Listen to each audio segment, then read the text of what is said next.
Hi, this is Carlos Diaz, Library Associate at St. John the Baptist Parish Library, and this is a book talk.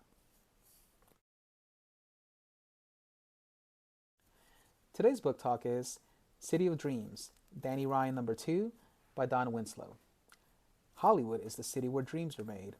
On the losing side of a bloody East Coast crime war, Danny Ryan is now on the run. The mafia, the cops, the FBI all want him dead or in prison. With a little boy, his elderly father, and tattered remnants of his loyal crew of soldiers, he makes the classic American migration to California to start a new life of peace and quiet. But the feds are fast on his track and are tracking Danny down, and they need him to do a favor that'll make him a fortune or kill him.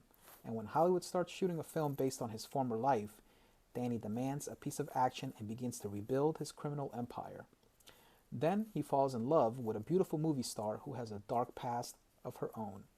As their worlds collide in an explosion that could destroy him, Danny, Danny Ryan must fight for his life in a city where dreams are born and where they go to die.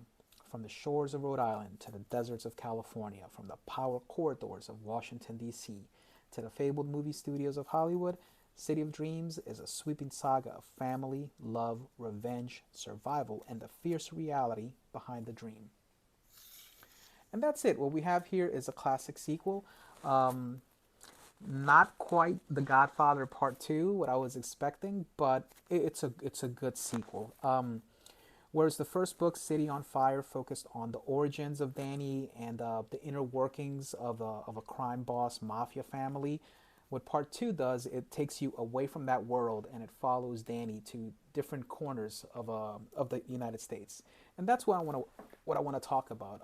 He starts out in Rhode Island, heads west. He does that manifest destiny, head west, young man, and he goes to all the way to the West Coast, which is like the polar opposites.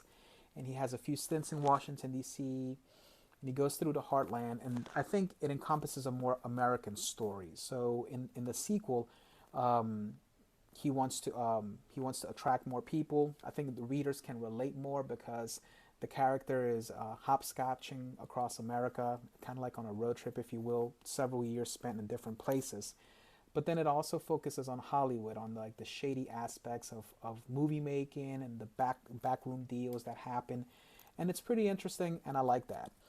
And like I've said before, you watch a movie for the story, and you watch a TV show for the characters. And when it comes to book reading, you're doing it for both. The characters are driving the plot, and both have to work in synergy. And Don Winslow does this very well in City of Dreams. It's a good story. I think if you're a fan of The Sopranos, Breaking Bad, even The Wire, you can definitely get a lot of this. And it's a quick read, about 350 pages. It's well paced. I think you can read this in about a week or two if you challenge yourself. Um, so it's a good story. It's a good setup to the third book that I'm going to review later on. But I enjoyed it, and I definitely recommend it. We don't have it in Libby, but the book is readily available to check out at your local library. It's free with your library card. If you're interested in a story that has a lot of character-driven plot, good crime fiction, good snappy dialogue, then I highly recommend City of Dreams by Don Winslow. Thank you very much, and this is a book talk.